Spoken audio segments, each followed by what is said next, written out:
하나님께서 주신 새로운 날, 또 새로운 하나님의 놀라운 역사를 또 우리가 보게 될 줄을 믿습니다. 오늘 시편 말씀은 이제 64편, 65편 이 두 말씀인데요. 특별히 64편은 계속해서 다윗이 압살롬의 반역에 의해서 도망가면서 어려운 가운데 지은 기도이고요. 65편은 이제 우리 하나님을 향한 그 즐거운 외침, 감사의 찬양이라고 할 수 있습니다. 먼저 64편에서 보면은 다윗이 현재 어떠한 마음 상태에 있는지 우리가 알게 되는데 그 마음은 뭐냐면은 1절에 보니까 원수의 두려움에서 나의 생명을 보존하소서 하는 것처럼 두려움이 그 마음속에 들어와 있습니다. 우리가 살다 보면은 나도 모르는 여러 가지 두려움들이 내 안에 있다는 것을 알게 되는 것이죠. 또 인간 자체는 그 안에 이미 죄인으로서의 모습 안에는 두려움을 품고 있습니다. 그래서 아담과 하와가 범죄한 이후에 가장 처음 느꼈던 감정이 뭡니까? 바로 이 두려움과 수치감이죠. 그래서 하나님이 두렵고 죄 지은 것에 대한 두려움, 이 두려움이 인간 그 내부 속에 존재하게 되는데 이거는 마치 인간의 우리 몸을 가지고 있는 인간의 하나의 요소처럼 그 죽음에 대한 두려움이라는 이것, 그 근본적인 그 두려움이 누구나 가지고 있는 것입니다. 그래서 이 두려움을 사람들이 없애기 위해서 다른 것에 집중하기도 하고 이 두려움을 떨쳐버리기 위해서 애를 쓰는 그런 일들이 있죠. 그러나 결국 인간은 이 죽음 앞에 선다라고 하는 것, 그리고 이 죽음과 관련되어 있는 이러한 이 두려움은 여러 종류로 나타나는 것이죠. 실패에 대한 염려, 또 소외됨에 대한 걱정, 또 뭐 여러 가지 성공에 관한 어떠한 그 과도한 집착, 이러한 것들로 어쨌든 형태를 갖고서 나타나지만 그러나 인간이 가지고 있는 가장 근본적인 것은 그러한 이 두려움이라고 하는 것들이 누구에게나 존재하고 있는 것입니다. 이 다윗도 이 원수의 두려움, 자기를 계속해서 죽이려고 하는 그런 원수에 대한 두려움, 이 위대한 하나님의 사람도 당연히 이런 마음을 가지고 있었다는 것이죠. 때문에 우리 인간으로서 성도이지만 우리가 하나님의 백성이지만 우리 안에 있는 이러한 이 두려움이라고 하는 이 요소들, 이런 것들을 우리가 어떻게 다루느냐가 대단히 중요한 것입니다. 여러분, 불이 있으면은 이 불이 우리 삶에 있어서 너무나 유용하고 좋은 것으로도 사용하지만 불을 잘못 다루면 어떻게 되는 거예요? 온 지금까지 노력했던 모든 가산을 다 태워버리고 인생마저도 다 불타없어버리는 그러한 비참한 결과를 갖게 되고, 이 땅의 가장 강력한 불 중에 하나가 뭡니까? 바로 원자, 뭐 핵폭탄 이런 것도 있잖아요. 그러나 이것이 핵 잠수함이나 또는 이 원자로 그 뭡니까 발전소에 사용되면은 정말 영구적인 에너지로서 굉장히 좋은 역할을 하지만 이것이 폭탄으로 사용되면은 수많은 사람들이 고통을 받게 되는 것처럼 우리 인간 안에 이러한 그 죄로 말미암아 들어온 이 두려움이라는 것도 이 사람에게 굉장히 유익하게 하나님께서 작용하도록 그것을 우리에게 주시기도 했지만 이것을 죄로 반응하고 잘못 다스리면 오히려 이것이 내 인생을 망치는 그러한 그 두려움이 되는 거죠. 성경에 보면은 다윗도 하나님에 대한 그 친밀함도 있었지만 하나님에 대한 두려움을 성경은 많이 또 얘기합니다. 여러분, 하나님에 대한 두려움, 이거를 한마디로 뭐라고 말합니까? 경외심. 하나님에 대한 경외감, 여호와를 경외함. 이러한 경외감은 뭡니까? 경건한 두려움이라고 하는 거죠. 경건한 두려움은 우리로 하여금 죄에서 멀어지게 하고 하나님께 가까이 하게 하고 어두움에서 떠나가게 하고 그래서 빛을 가까이 하게 하고, 그래서 이런 경건한 두려움이 우리 안에 이 죄악으로부터 또 악으로부터 우리를 벗어나게 만들어서 하나님과의 친밀함 속에 자유를 누리게 하는 이런 경건한 두려움, 우리 안에는 반드시 이런 경건한 두려움이 있어야 되는 것이고 세상에 대한 두려움보다 어떠한 그 죽음이나 뭐에 대한 두려움보다 더 큰 두려움은 바로 이 경건에 대한 두려움, 경건한 두려움이죠. 경외감. 그런 것이 인간을 정말로 보호하고 지키는 그런 너무나 귀중한 것입니다. 그런데 비리를 저지르고 악한 사람들은 어떻습니까? 경건한 두려움이라는 것이 조금도 없습니다. 그래서 그들이 생각할 때 무슨 생각을 하느냐? 그들은 그 마음 속에서 하나님에 대하여 어떠한 이 생각을 갖고 되는가? 바로 하나님 없다. 누가 우리를 보겠는가? 라고 하는 그러한 이 두려움 없이 하나님을 무시하는, 그래서 악인들이 가지고 있는 그러한 그 마음은 하나님 앞에서 전혀 하나님을 두려워하는 마음이 하나도 없다는 것입니다. 그렇기 때문에 하나님을 두려워하지 않기 때문에 죄를 밥 먹듯 짓는 것이죠. 하나님을 두려워하지 않기 때문에 악한 일을 서슴지 않는 것입니다. 이 땅에 옛날과 지금의 조금 다른 점이 뭐냐면은, 예전에는 이 초자연적인 어떤 현상들에 대하여 사람들은 무슨 마음을 갖고 있었냐면은 이 나름대로 종교적 두려움을 가지고 있었어요. 그래서 거기에 어떤 윤리적 의미도 부여하고 그것에 자기들이 믿는 하나님을 믿는 사람이고 믿지 않는 사람이 우상 숭배를 하는 사람이든 그들이 가지고 있는 것은 자기보다 높은 어떤 존재에 대한 이 두려움 때문에 어떠한 것들은 이렇게 거절하고 할 수 있는데도 하지 않고 하는 자기들만의 어떤 윤리 의식 또는 종교적인 어떠한 이 금기 이런 것이 있어서 그들이 어떠한 악을 저지를 때 그런 것들이 약간의 도움이 되어서 윤리적으로나 종교적으로나 이게 거부하게 하는 그러한 그 두려움이 그들 속에 있는 거죠. 그거는 종교라고 하는 그 인간 안에 있는 어떠한 그 종교심, 하나님께서 하나님을 믿을 수 있도록 주셨던 그 영혼의 기능이죠. 이 종교심이 하나님께로 가지 않고 오히려 우상에게 가서 문제지, 그 근본적인 종교심이라고 하는 그것은 하나님께서 인간이 하나님을 경외할 수 있도록 주신 것입니다. 초자연적인 것을 그렇게 느낄 수 있도록, 그것이 잘못된 방향으로 갔기 때문에 문제죠. 그래서 어쨌든 간에 그러나 이러한 그 종교심이나 이런 것들이 윤리를 어느 정도 지킬 수 있도록 보호해 줬어요. 그런데 과학이 발달한 이 시대에 사람들이 계명천지라고 해가지고 이제 무신론자들이 생기고, 하나님 없다 하는 사람들은 그 생각에 이르기를 어떤 생각을 가는 거예요? 내 맘대로 해도 된다. 그래서 이 2절에 보니까 주는 악을 꾀하는 자들의 음모에서 나를 숨겨주시고 악을 행하는 자들의 소등에서 나를 감추어 주소서, 이렇게 고백하는 것처럼 그들이 악을 꾀하고 음모와 이런 걸 하면서도 뭐 하는 거예요? 두려움이 없는 거예요. 죄에 대한 두려움이 없는 거예요. 하나님에 대한 두려움이 없는 거예요. 그러다 보니까 오늘날 이 과학 시대다 보니까 어떠한 그 자연현상이라든지 또는 자기 삶에 어떠한 특이한 일들이 일어날 때 이걸 다 어떻게 생각합니까? 이거는 우연이라고 생각하는 거죠. 진화론이 그렇잖아요. 우연이 끊임없이 우연이라는 말로 그들은 하나님을 배격합니다. 그런데 오히려 그들의 우연이 이 세상이 어떻게 됐다? 창조되었다. 우연히 인간이 진화되었다. 우연히 우리가 나왔다. 그러면은 누가 하나님이에요? 그들에게는 우연히, by chance. 그들의 하나님은 우연이에요, 우연. 그러면서 하나님을 그들 우연이라고 하는 것으로 섬기면서 하나님이 없다고 말하는 거죠. 웃기는 거죠. 우연히 세상을 만들었으니까, 어쩌다가 세상이 나왔으니까 그 어쩌다가가 자기들의 신이 되어버리는 거죠. 창조주가 되는 것이고. 그러면서 하나님에 대한 모든 윤리적이고 도덕적인 어떠한 영적인 모든 것들을 다 지워버리고, 그러한 마음에 그들이 원하는 그런 것이 뭡니까? 하나님이 없다 하는 사람들은 그 마음이 어떻다는 거예요? 악을 행하기에 담대하다.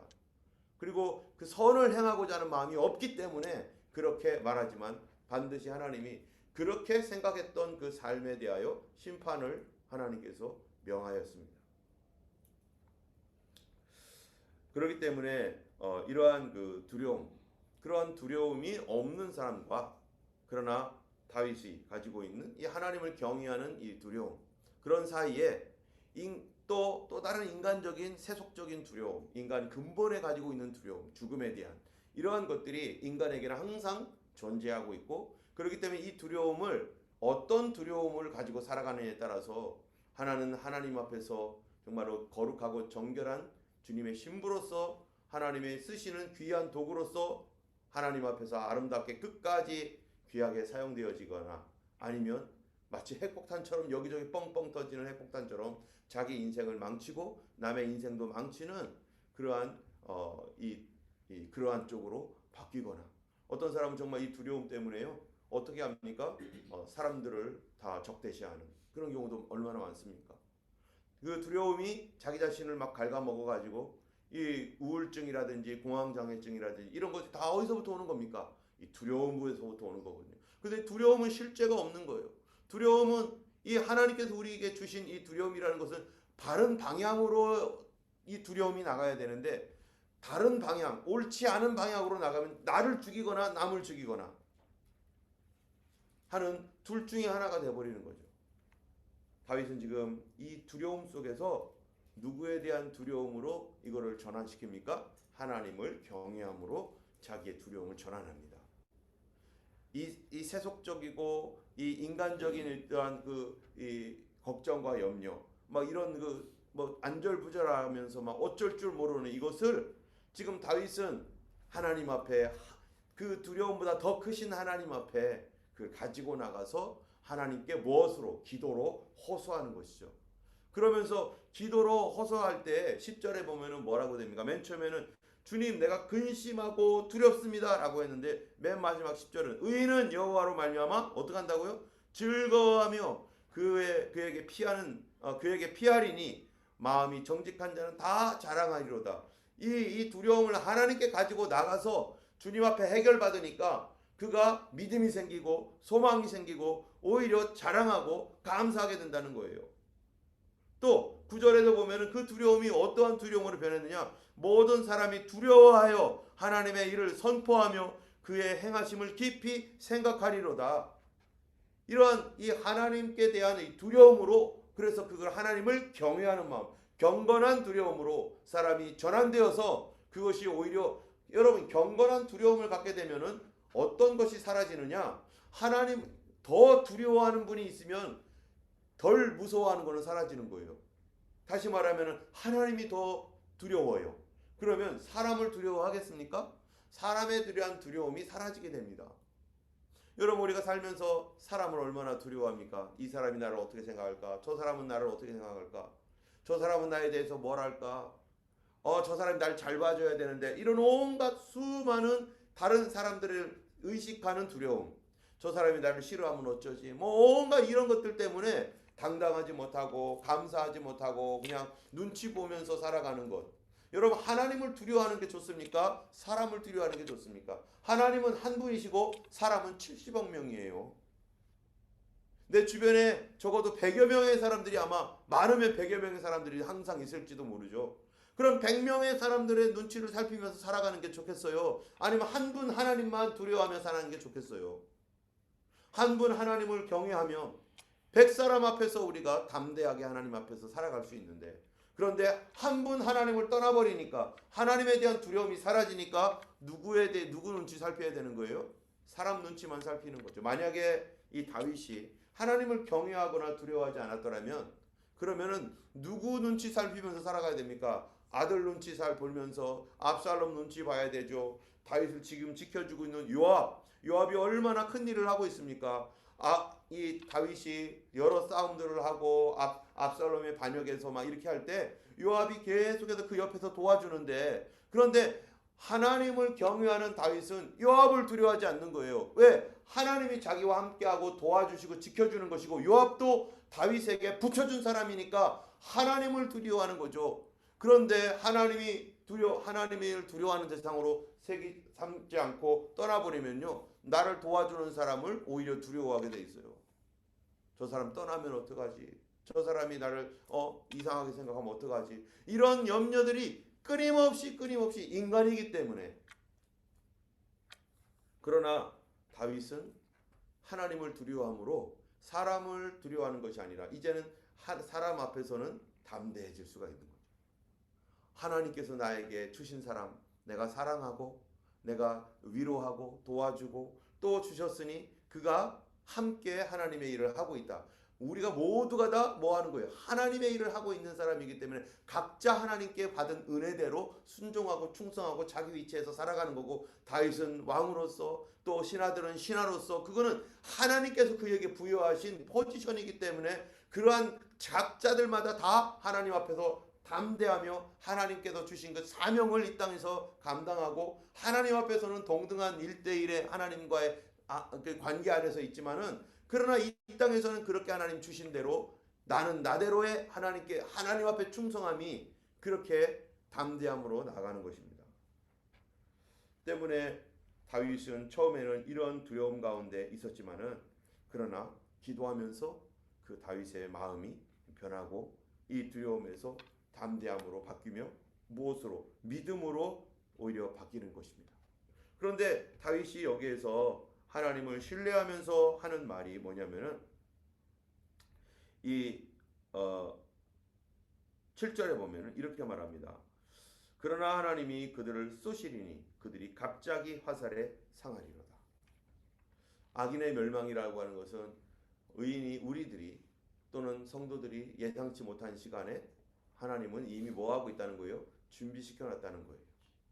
그들이 지금 당당한 것 같고 내일도 멀쩡할 것 같고 내일 모레도 완전히 계속해서 이런 일을 할 수 있을 것 같지만, 그러나 하나님은 성도들의 기도와 간구를 통해서 악인들의 심판이 어떻게 임한다고요? 갑작스럽게 임하게 하시겠다는 것입니다. 때문에 우리 하나님을 믿는 백성들은요, 기도할 때 하나님 앞에 무언가를 기도할 때 지금 오늘까지도 아무 일 생기지 않아도, 그러나 하나님은 오래전부터 우리가 기도할 때부터 준비해 놓으셨을 것이고, 우리는 이런 여러 가지 육신의 질병의 문제든지 또 인간관계의 문제든지 또 영적인 어떤 그 사단의 어떤 그 공격에 의한 어떤 문제든지 뭐 가정 안에서의 문제, 어떠한 문제든가 간에 하나님 앞에 기도하는 성도들은 우리가 반드시 알고 있어야 됩니다. 하나님이 우리가 기도할 때 벌써부터 뭐를 하고 있다는 거예요? 하나님은 다 준비하시면서 그 일을 진행해 나가고 계시다라는 거. 그리고 우리 눈앞에 그 일이 안 보이는 것 같아도 하나님께서 이미 준비해 놓으신 대로 어느 날 하나님의 때가 되면 어떻게 한다고요? 갑자기 그런 것들이 변화하게 되고 전환되도록 하나님 역사하시는 것입니다.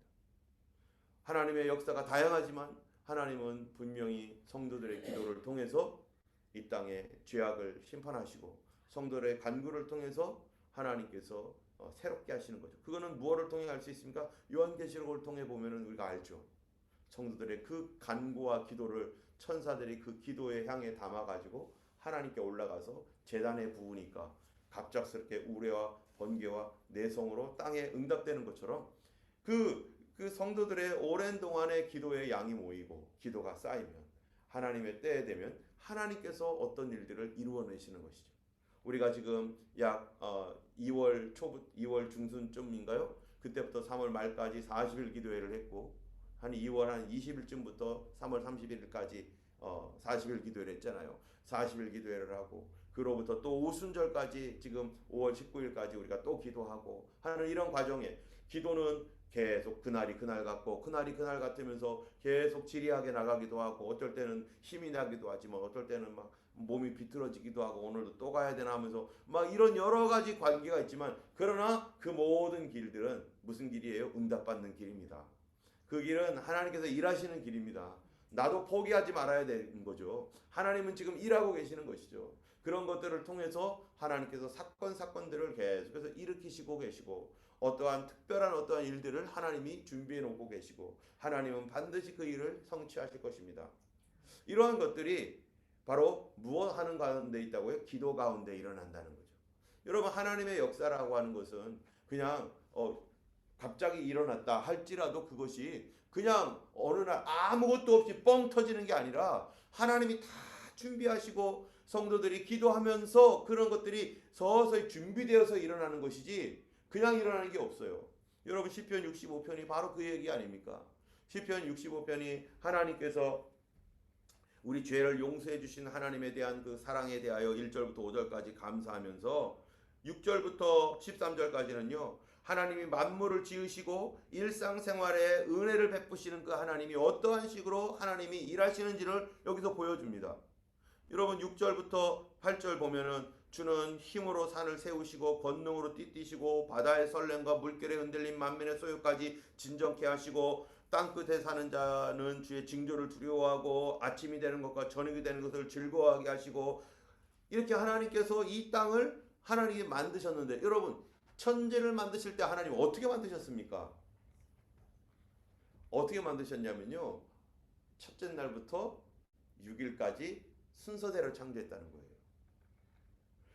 첫째 날부터 6일까지 하루아침에 그냥 뻥 하고서 한순간에 있어라 해가지고 다다닥 하고 세워지는 게 아니라 첫째 날은 빛이 있어라, 둘째 날은 궁창이 있어라, 셋째 날은 뭐죠? 육지와 바다, 넷째 날은 해와 달과 별 하면서 하나님께서 하나씩 하루 뭐를 해요? 그분이 순서대로 창조를 하셨다는 것입니다.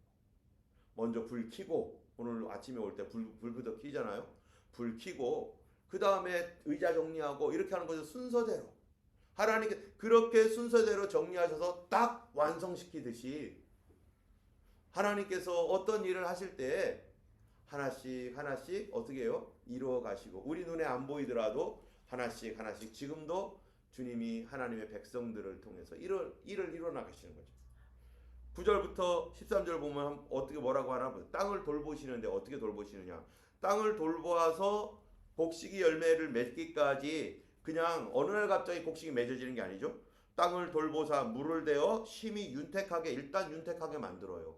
그래서 하나님께서 물을 대어 가지고 일단 땅을 윤택하게 하셔서 하나님의 강에 물이 가득하게 하시고 이같이 땅을 예비하신 후에 그렇죠? 하나님께서 곡식을 주시기 위해서 먼저 땅을 준비시키고 예비하시는데 사람 눈에는 그게 보입니까? 곡식이 열어질 때까지는 안 보이는 거죠. 땅이 얼마나 좋은지 나쁜지 잘 몰라요. 그런데 하나님이 물을 내가지고 물로 다 준비시키신다는 거예요.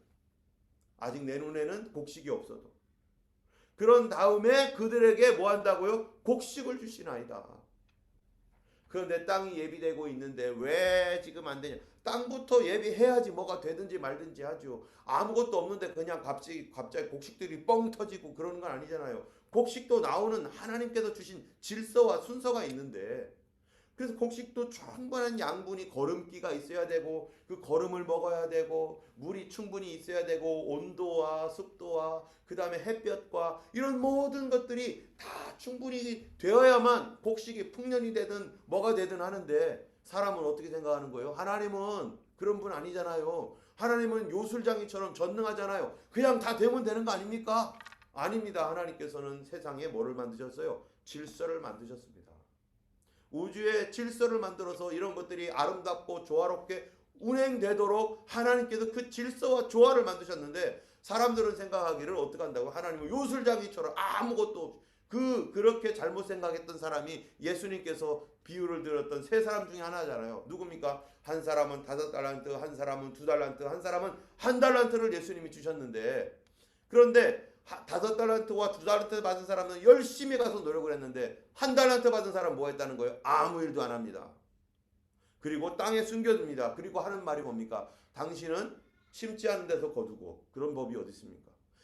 해치지 않은 데서도 모으고 그런 게 어디 있습니까? 해쳐보고서 거기서 중요한 그런 것들을 골라내고 해서 그렇게 모으는 거지 그냥 가만히 있으면 뭐가 모아집니까? 일도 안 하는데 뭐가 됩니까? 우리가 하나님 영적인 일도 마찬가지잖아요. 하나님 앞에서 우리가 기도해야지 그 일이 육신적인 일이든 그것이 어떤 일이든 간에 하나님 앞에 하나님과 함께 농사를 지어 나가야지. 그래 나는 농사 짓고 하나님은 비와 땅 하늘을 예비하시고 온도를 준비하시고 물을 준비해 주시죠. 그런데 나는 아무것도 안 하면서 하나님께 이거 다 해달라고 내가 해야 할 일은 하나도 안 하면서 내가 할 일이 뭡니까? 나는 순종해야 되는 것입니다. 나는 주님 앞에서 기도해야 되는 것입니다. 그거는 내가 해야 할 일이고 열매를 주시고 곡식이 되도록 만드시는 분은 누구십니까? 하나님이시죠. 그래서 사도 바울도 그러잖아요. 나는 심었고 아볼로는 물을 주었으되 오직 뭐하게 하시는 분? 자라게 하시는 분은 하나님이시다. 결국에는 나도 한다는 거예요. 나도 심고 물을 주는 일을 사람이 하는 거고, 그것은 하나님, 그 다음은 하나님께 맡겨야 되는 거죠. 내가 우리 가족을 위한 구원들, 내 질병을 위한 기도, 또 뭐 여러 가지 있거든. 내가 할 일은 뭡니까? 사람이 할 수 없는 것에 대하여 하나님께 계속 기도하는 거예요. 하나님 인도해 주세요. 도와주세요. 함께 해 주세요. 그리고 하나님 앞에서 하나님께서 주신 어떤 감동이 있다면 순종하고, 이거는 내가 하는 것이고, 그러나 결론을 내릴 분은 하나님이시니 하나님께서 선한 열매 맺어 주실 줄 믿고 우리는 계속해서 하나님 앞에 기도하고 따라가며 순종하며 오늘도 예배하며 오늘도 말씀 지키며 살아가는 것, 그거는 내가 해야 할 일이죠. 주님은 그 시간에 하나님께서 땅을 돌봐주시고 물을 대어주시고 윤택하게 만들어주시고 이같이 예비하시고, 그런 후에 하나님이 또한 곡식을 주시는 것입니다. 10절에도 보면 뭐라고 합니까? 주께서 밭고랑에 물을 넉넉히 대사 그 이랑을 평평하게 하시며 또 단비로 부드럽게 하시고 그 싹에 복을 주시나이다.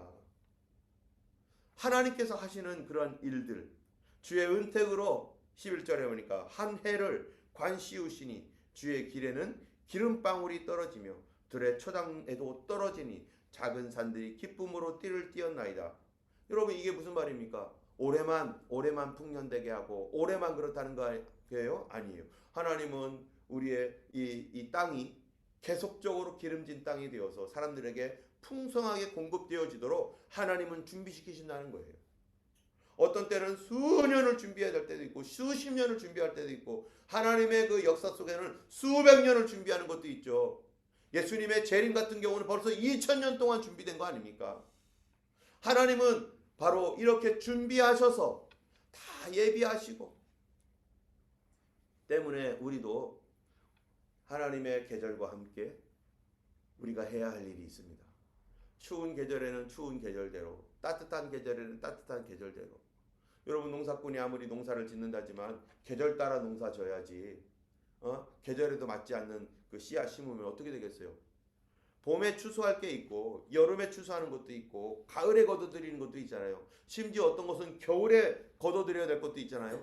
그런데 겨울에 될 것을 여름에 걷겠다고 해가지고 때도 안 맞는데 막 심어버리면 어떻게 됩니까?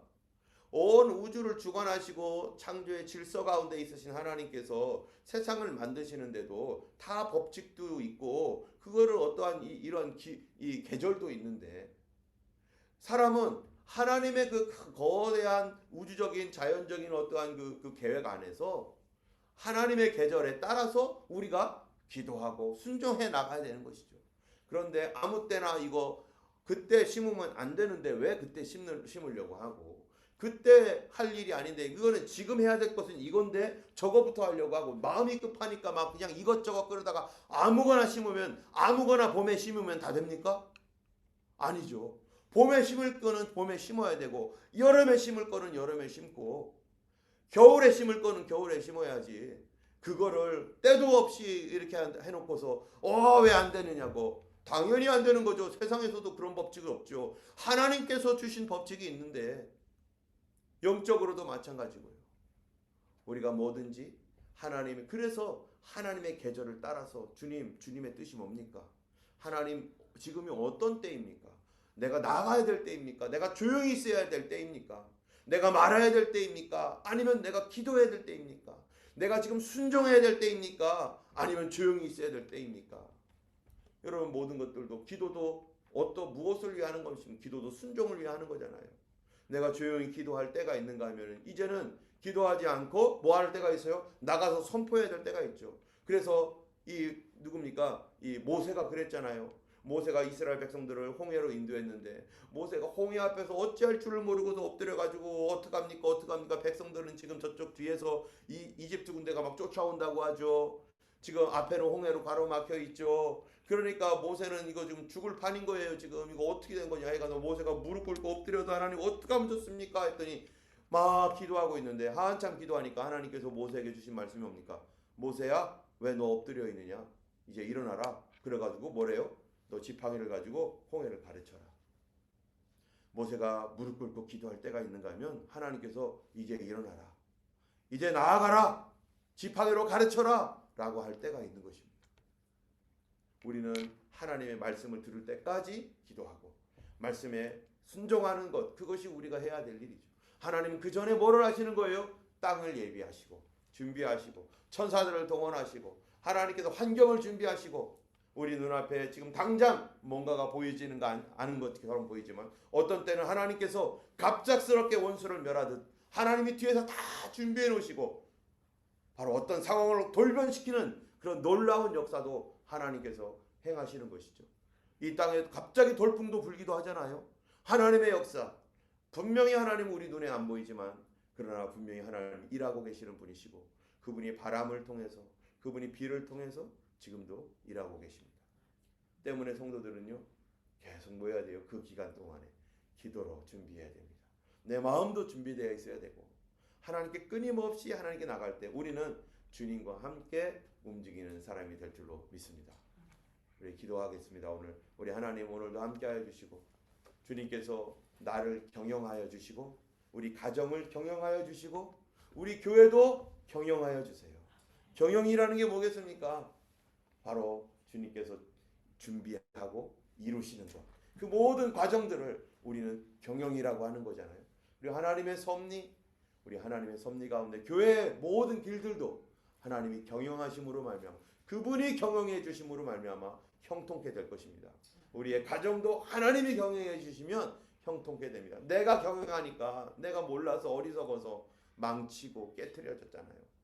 우리 하나님께 그 모든 경영을 맡기며 주님이 인도해 주실 줄 믿고 오늘도 우리는 하나님 앞에 기도하며 말씀에 순종하는 우리가 될 줄로 믿습니다.